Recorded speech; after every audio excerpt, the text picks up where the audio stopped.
I mentioned Gina Rinehart there. Well, she's actually continuing her raid on media assets, buying another 39 million shares in the 10 network. That news comes as Fairfax continues to hold out against her demands of unconditional board representation, even though she's the company's single biggest shareholder. Inside Fairfax, the ructions are continuing, as Greg Hoy reports. Flexing her considerable mining muscle in the media, Gina Rinehart's company splashed $20 million on a further 39 million shares in Network 10 for a total $73 million investment, securing more than 10% of 10 and representation on its board. But the $86 million she spent for 18.7% of Fairfax, Gina Rinehart still refuses Fairfax's request that she sign a charter of editorial independence in order to gain board representation she's demanding, telling ABC's Four Corners last night, unless director positions are offered without unsuitable conditions, Mrs. Rinehart is unable to assist Fairfax at this time. HPPL may hence sell its interest and may consider repurchasing at some other time. You can't have 20% of a company and say, I want to tell the other 80% how the business should run.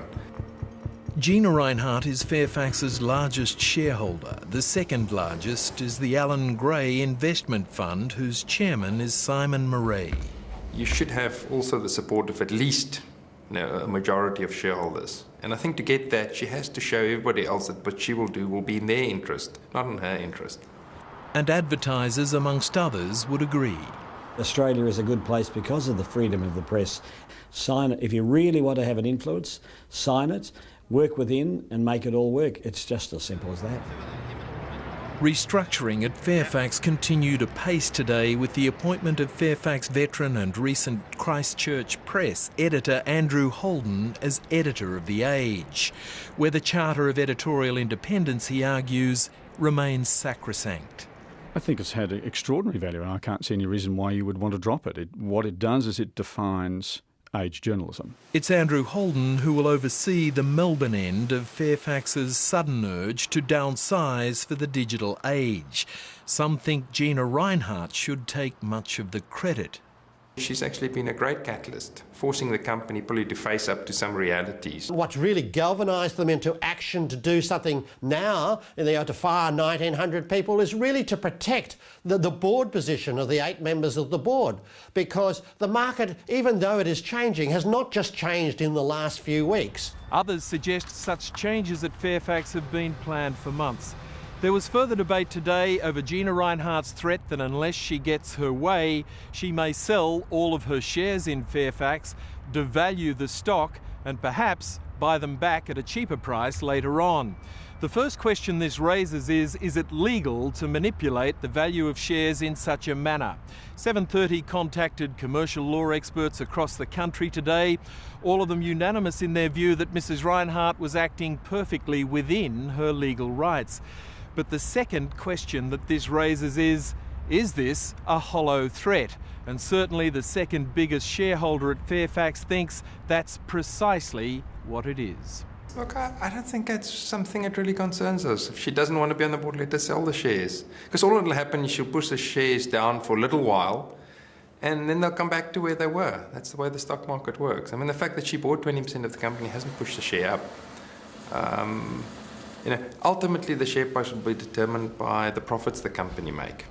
And if she doesn't get her way, let her sell. A better way to get her way, some think, is to launch a full takeover offer.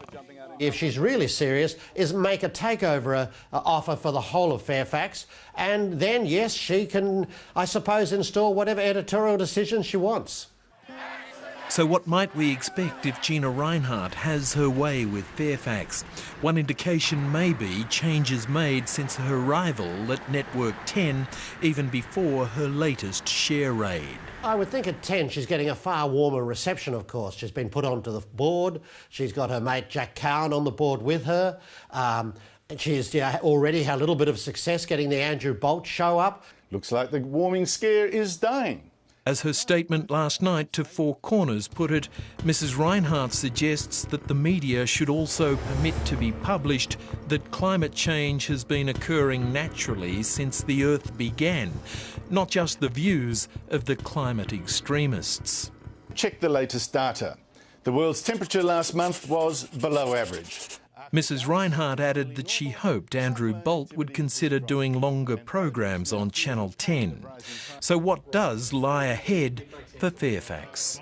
As a business, the business is not losing money. It's still very profitable, and it has big chunks that have very little to do with the metro papers. In fact, the majority of the business has nothing to do with the metro papers, where the storm is at the moment. They've changed things as they should, perhaps a little bit later, but they have done it, and they've got people that stay with it. So I think it's okay as a company. Now, news is dominant and on top of it, but we've got something funny, and we need competition in Australia. You don't want one dominant place at all. Perhaps news would like that, but I think Fairfax is okay. Greg Hoy reporting.